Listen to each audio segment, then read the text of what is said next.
That is true, until the coming of our Lord the second time. For as much as God in His goodness and outworkings of His providence has permitted our friend and beloved Father Onofre Licuanan to lay down the burdens of this life, we need his body to the ground, earth to earth, ashes to ashes, dust to dust, remembering as we do that all the issues of life are in the hands of the everlasting Father of love, compassion, and that He has promised eternal life to those who love Him. Shall we pray?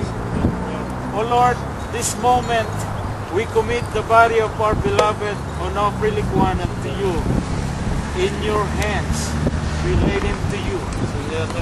Guide him, guard his tomb. Give the angels to guard his tomb, so that when you come the second time, you will call his name and he will rise up into life as your believer who believe in Christ, Christ our Savior, who is the author of life. May we all be comforted of your promises, because you have told us that in you we will find life, eternal life. Bless us all, O Lord, that we will be inspired by your promises. Guide the body and we commit him, Brother Onofre Licuanan, in the name of the Father, of the Son, and of the Holy Ghost. Amen.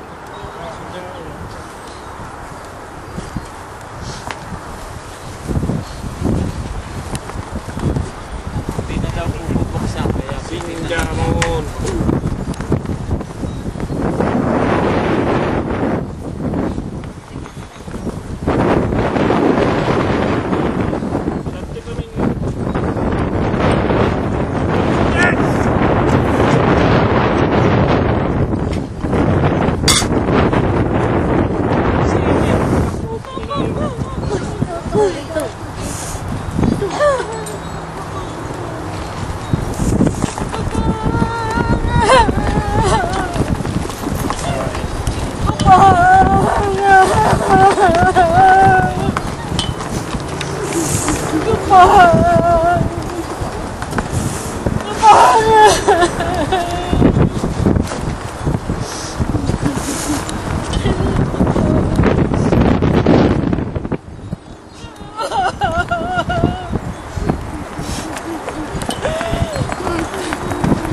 Paano kami kinalaglag namin?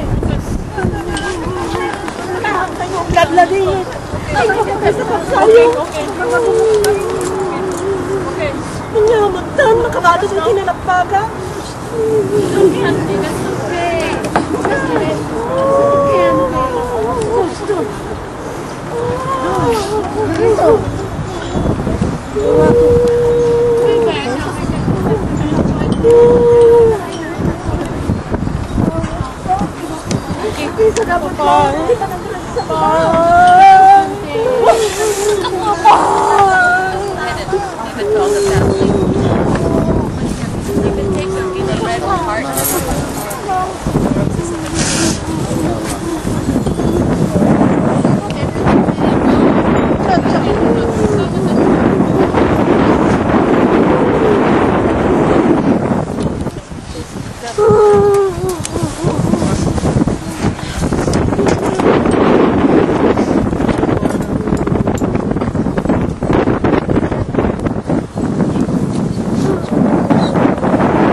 Forget, love, prayer, and adieu. Papa.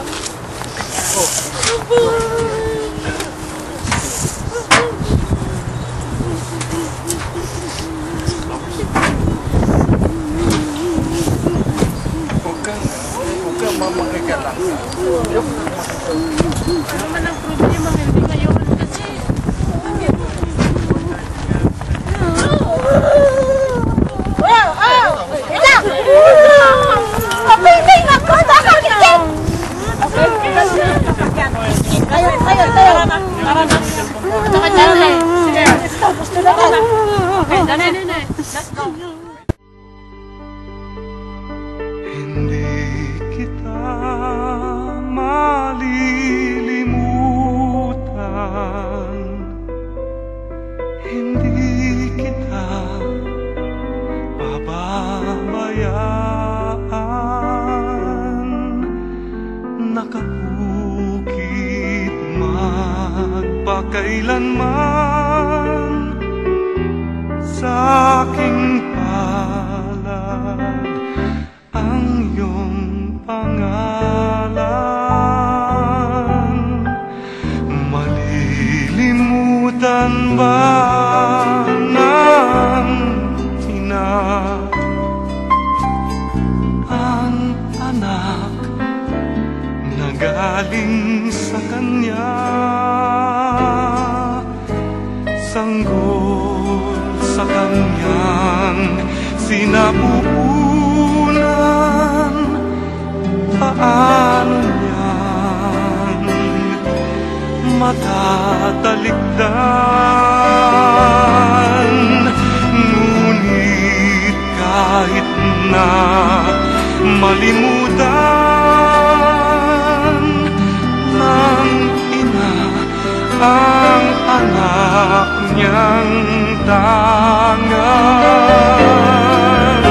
hindi kita malilimutan, kailan may di mababayaan. Hindi kita malilimutan, kailan may di mababayaan.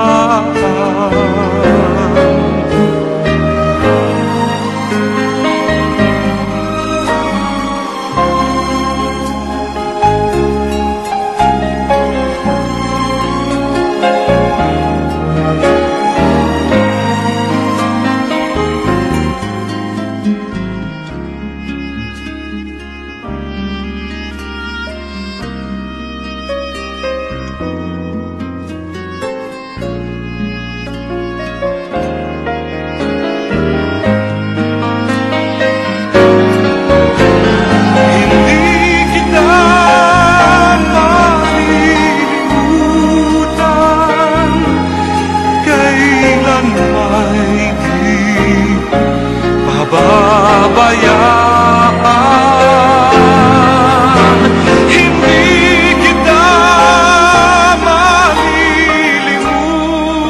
malilimutan, kailan may di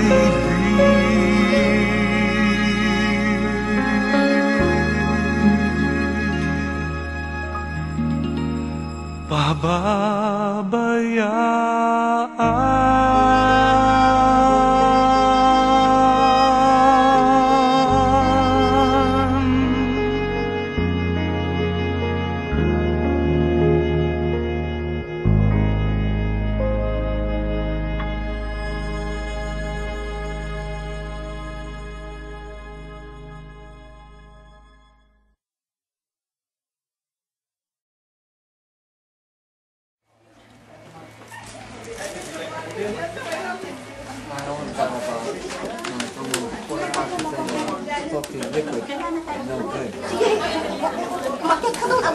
Wala yung lahat.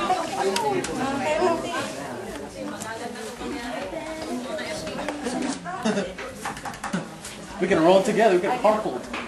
I passed through today. Oh, yeah, I'm right.